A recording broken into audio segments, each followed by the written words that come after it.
next keynote speaker, Ms. Stephine, Global Head of DOOH Yahoo, going to present a topic on Not Your Mother, Billboards Adding DOOH to the Media Mix. About Ms. Stephine is a Global Head of DOOH at Yahoo, responsible for defining overall strategy, product features, and go-to-market plans for the channel. She previously held roles as Vice President, Digital Strategy and Programmatic Sales at Outfront Media and Vice President, Business Development at Boardsign. She also ran marketing for Boardsign and worked in ad sales at New Corp.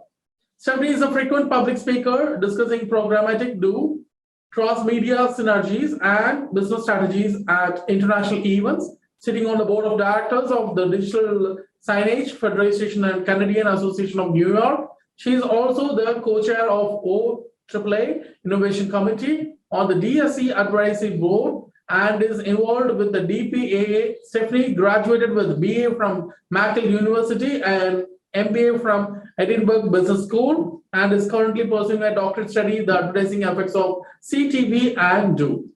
I welcome Ms. Stephine to take over the podium, and she will present the topic on Not Your Mother's Billboard, Adding DOOH to the Media Mix.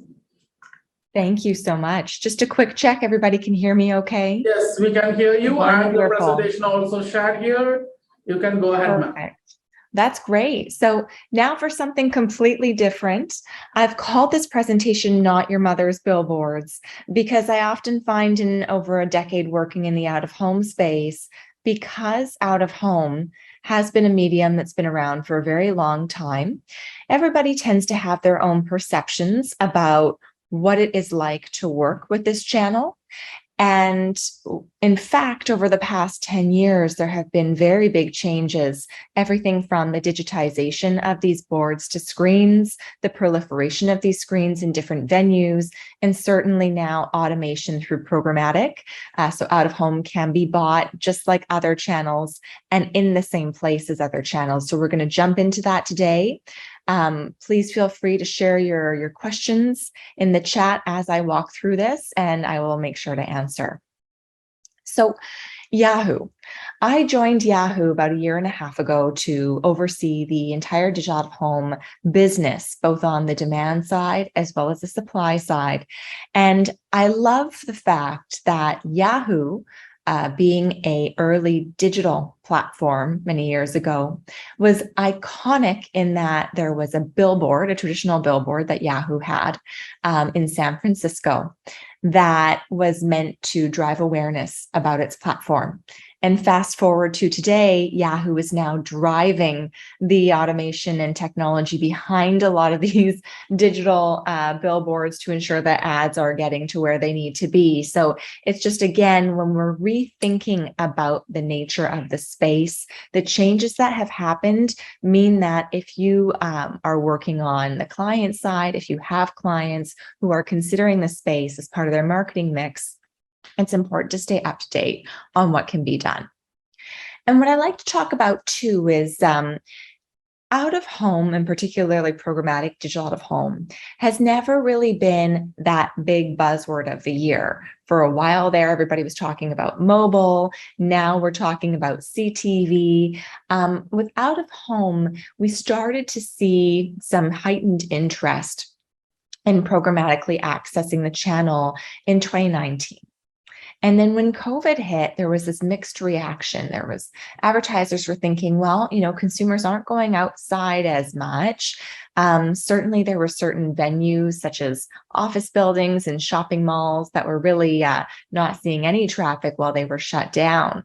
But because of advances in measurement for audience planning as well as attribution, in real time, near real time, we're able to understand that, okay, maybe urban screens aren't seeing the same audience levels as they used to, but suburban screens are over-indexing.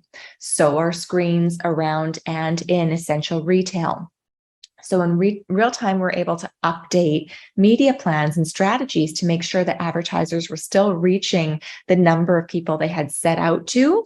And certainly we saw the government and charities take advantage of out-of-home's mass reach when they had their public service announcements and any messaging that they had to get out quickly and effectively. People turned to out-of-home. So it was this crash course in understanding the newfound flexibility and insights that are available through the out-of-home medium that actually, almost counterintuitively, COVID really helped expedite the adoption of programmatic digital out-of-home, and we're seeing that now. If we take a step back, the landscape for out-of-home is evolving. So we have those print signs that you are familiar with seeing, and this is where the brand will like it because they get 24/7 exposure of their message. However, there is really no flexibility. They're going to book a specific flight for certain dates. They can't, they can change the creative potentially, but not, in a matter of seconds or minutes. And that's when we move to the benefits of digital, where we can be much more nimble. We can change between different screens. The flight dates can be, as much or as little as you'd like. And on that front, when we bring in programmatic, we can start ingesting data to do audience indexing. We can look at measurement. We can look at how out-of-home is performing against other channels and optimize in real time. So again, when we think about out-of-home today, when it's programmatic and digital, we can do pretty much whatever you can do in the rest of the digital landscape. And that's pretty exciting. So again, why programmatic? Well, we have clients who maybe they didn't consider out-of-home in the past because there was a longer lead time in terms of getting creative ready and printed and pasted up on these boards. Now, again, creative can be repurposed from other types of channels. We always want to make sure that it's tailored to the digital out-of-home screen format, but it can be video or display, and we can just move that pretty much instantly into the out-of-home space. It's pretty cost effective when we look at these CPMs, again, because we are dealing with a mass medium, and we are really able to look at optimization. Now, again, with the different types of perceptions and changes. So the out-of-home space is growing largely because of the investment and the interest in digital out-of-home. And we did a survey at Yahoo about a year ago to understand advertiser insights about the channel. What was interesting to me after working in it for so long is many brands do still consider out-of-home an upper funnel play. However, in our survey, we found that 91% of advertisers consider out-of-home to be upper and lower funnel, which I adore this stat because it really can be lower funnel in that when we do things like place QR codes or an SMS code or a URL right into the creative, we can then have that one-to-one experience with a consumer. In addition, out-of-home helps consumers search for a brand that potentially will lead them to making a purchase. So we can understand better the path to conversion that comes from out-of-home, and we are accumulating more benchmarks in terms of what people do upon seeing a digital out-of-home screen. There's a couple stats that I've shared in here as well. That people will do everything from seeing a screen and then going to, if it was for a quick service restaurant, going to that restaurant after and getting the meal that was advertised, or, scanning that QR code and getting a coupon and then redeeming it at a retailer. So people do really make actions after seeing an out-of-home ad, whether it was that first priming ad for them to then see other ads across other channels and then take an action, or perhaps they've seen ads elsewhere and out-of-home was that final reminder closer to the point of sale for them to do something. And so here's the question: what can we do with digital out-of-home? This is probably the most daunting part of planning an out-of-home campaign for many clients who are unfamiliar with the space. There is so much opportunity, so many options to choose from. And a quick kind of gauge is when we look at the different screen formats, we can think of it in a few different ways. So one is we have spectacular screens. These are the larger than life screens that you will see in places like Times Square. And yes, indeed, they are available programmatically. These are great for brand awareness, but they also do drive lower funnel. Oftentimes you'll get people, if the creative is done right, people taking pictures of these types of screens and then sharing them in social media. So you'll be getting that organic social media reach that you didn't even pay for from the out-of-home activation. This is also where we will see the use of celebrities and influencers incorporated in ads, and then they'll go take the pictures of themselves as well. When we look at scale, digital billboards are often going to be a go-to. They are available in urban areas, but also suburban, and you can really just reach people within a matter of seconds. These are display-only ads, and you have, again, a matter of seconds to make that impression. So keep the creative very simple. You want people to identify exactly what the brand and advertised product is and what you want them to do about it. When it comes to then getting that reach and frequency and being where people are when they're making their decisions, that's where place-based screens come into play. These are screens that you see at the gym, on the sidewalk, in shopping malls and in transit. And again, these screens are so close to point of sale.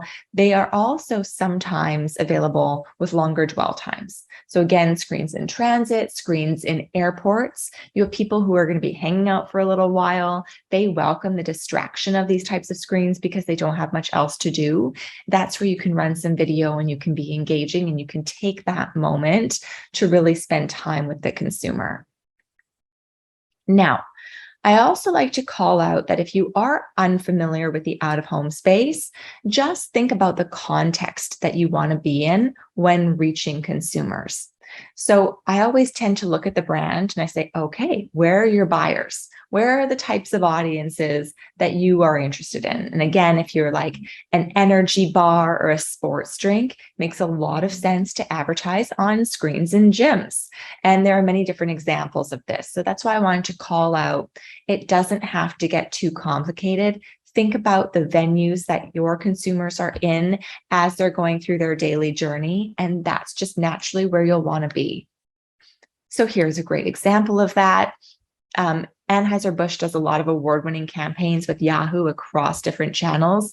As you can see here, this campaign was not only digital out of home, it also included CTV and a couple other formats.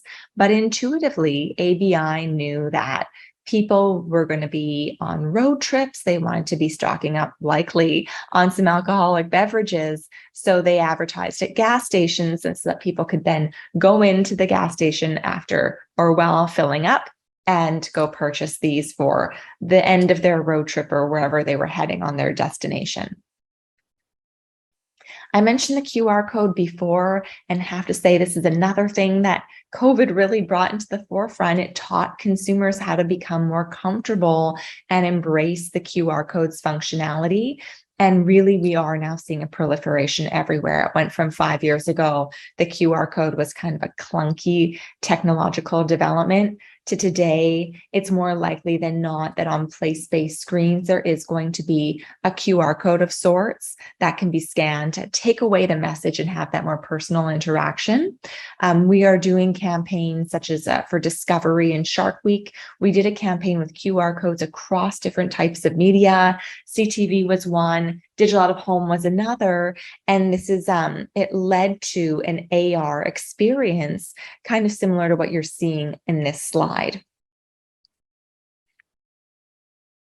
Again, this is just another reminder, digital out of home is in office buildings. When you're trying to reach those lucrative business audiences, you can be there as well. So as a reminder, context is king.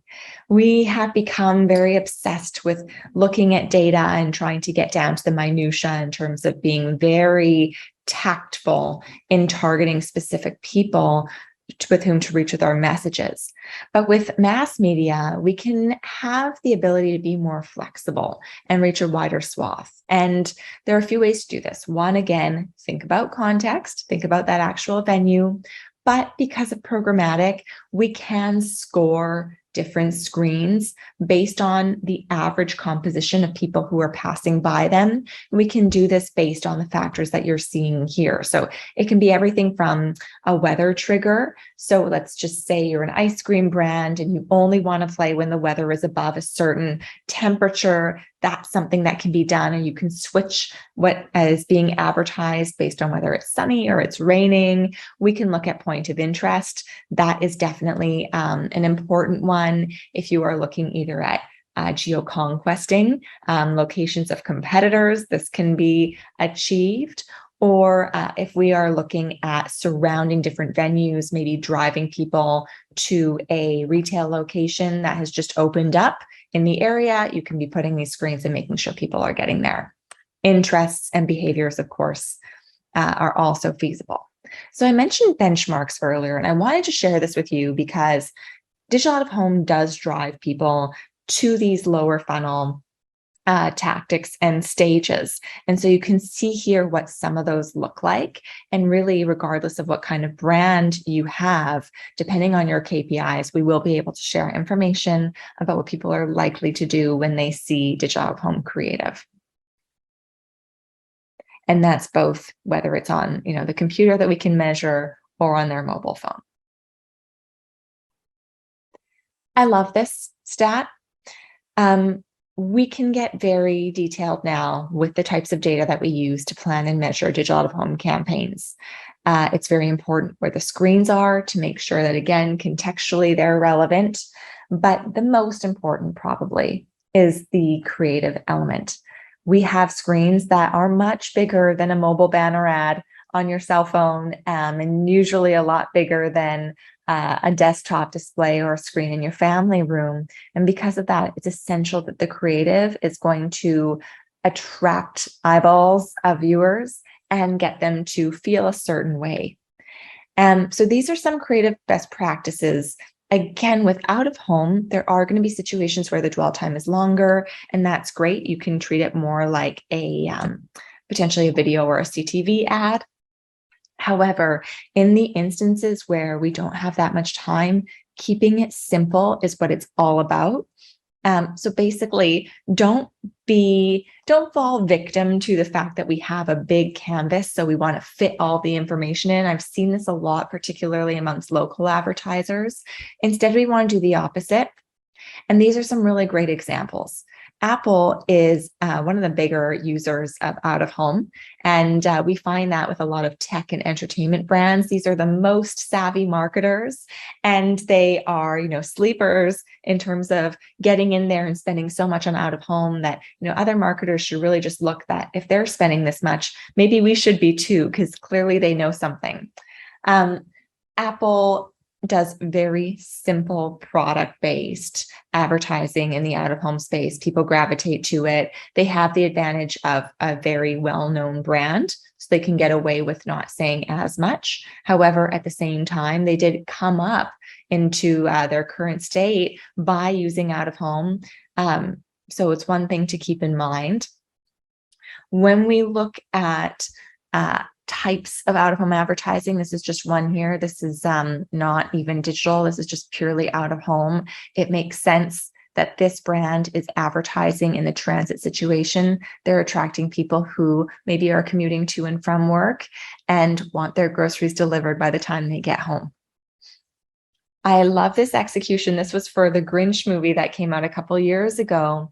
The Grinch very cleverly changed their creative based on location. So this one, as you see, it was very comedic, and usually if you can get away with adding that little bit of sass or wittiness to your out-of-home messages, it will be noticed. But the Grinch is iconically grouchy, and New Yorkers, I used to live in New York, I don't think they're that bad, but it's something that we can laugh at. Interestingly, in LA, some of the creative types would say things like, I put gluten in your smoothie, and just riffing on the different, I would say, stereotypes of these locations, which people gravitate towards. Spotify makes use of their data when they do digital out-of-home campaigns, but they do so not as much for the targeting in this instance that I'm talking about, but it's in the creative. So they will look at, songs that are trending and certain behaviors that people have when listening to music. And this is what they'll then call out in their advertising, so that it becomes more personal.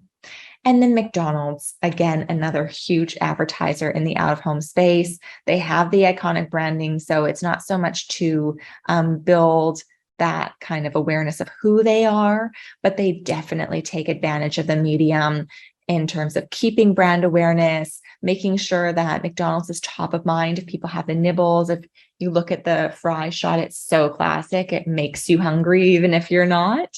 And also calling out promotion. So as you can see in the lower right-hand corner, very simple tactic, including the price. It's a great strategy to drive people and get them to do what you want to do.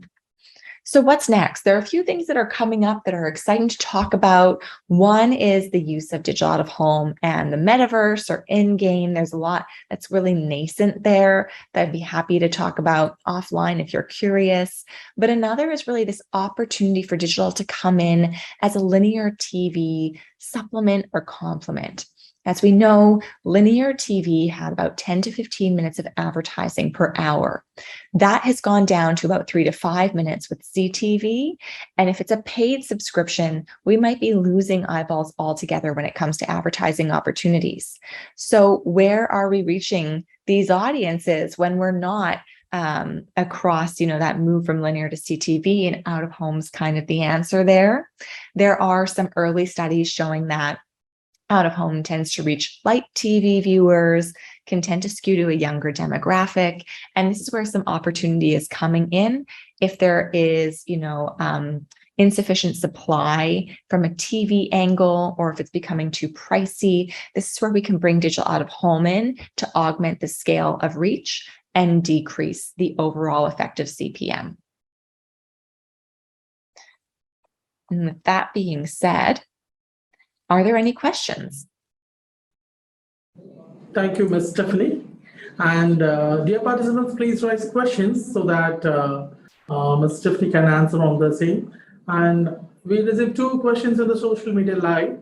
So I'm just reading the questions. Does DOOH allows to engage audience beyond online advertising by expecting the media mix? Absolutely. So does it engage beyond? I wonder who asked that.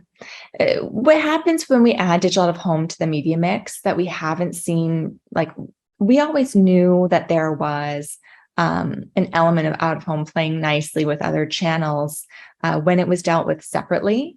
However, only recently have we been able to start incorporating out of home into the omni-channel media mix in one platform. And what we're finding from these studies where we're running out of home with the other channels is that out of home definitely does act as a primer. So a great example is, we ran a JLL campaign in Singapore, and they used out of home first, and then they re-engaged audiences who were exposed to these out-of-home screens through mobile native advertising. And the re-engagement rate, the click-through rate that came from that was very high. It was higher than what was anticipated.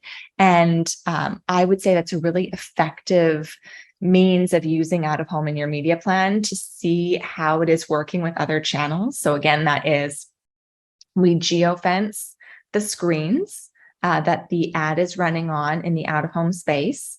We're able to collect the device IDs of people who are exposed to those screens. And then we bring them into our ID graph, and we can re-engage afterwards across, again, whether it's mobile or native or other types of channels. And then you can analyze the lift that comes from that. So it's a really good way of understanding how out-of-home works to make other media work harder. So much, Ms. Stephanie. And we have another question. What are some creative engagement tactics that advertisers should be focused on? Do engagement tactics. Well, I would definitely say keeping the creative very clear as to what you want the audience to do with it is essential. When people are adding out of home, I always say, like, don't just put it in there just to have out of home. Make sure that you know what your KPIs are and what you're expecting the medium to deliver. Sometimes people just want to try the pipes, make sure they're working. And I always say, like, actually invest the amount of budget that, is going to help move the needle in your campaign. And I would suggest to, looking at, depending on what your KPIs are, we can look at footfall. So that's a type of measurement that's available. If you are a retailer or QSR, you want to see how many people are coming to your store because they were exposed to an out-of-home ad. That is feasible.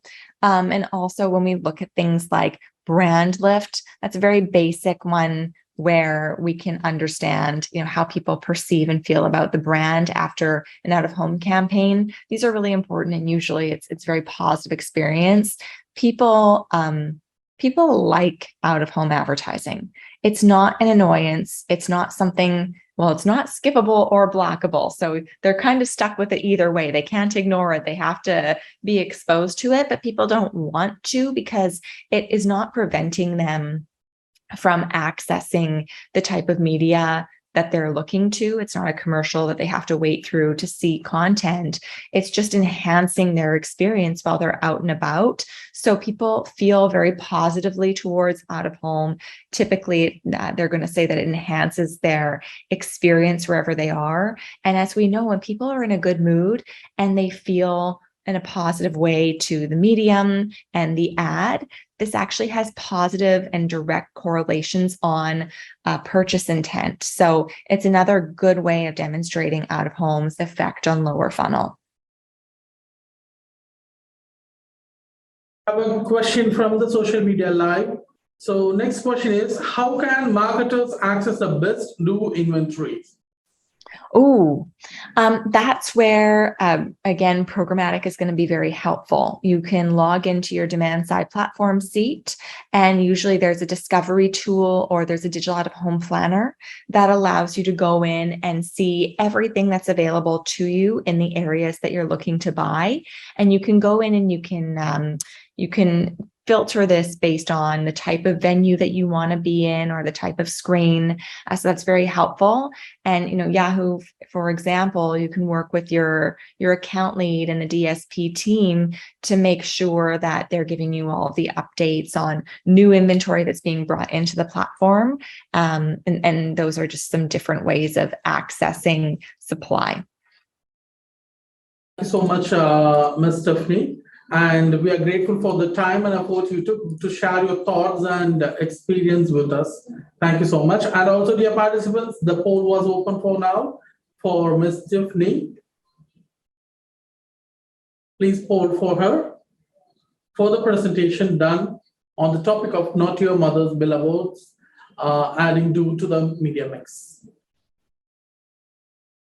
And also, Ms. Stephine, please share your contacts in the chat box so that anybody having any queries related to this, they can contact you directly. You can guide them and listen. Done. Thank you. Thank you so much.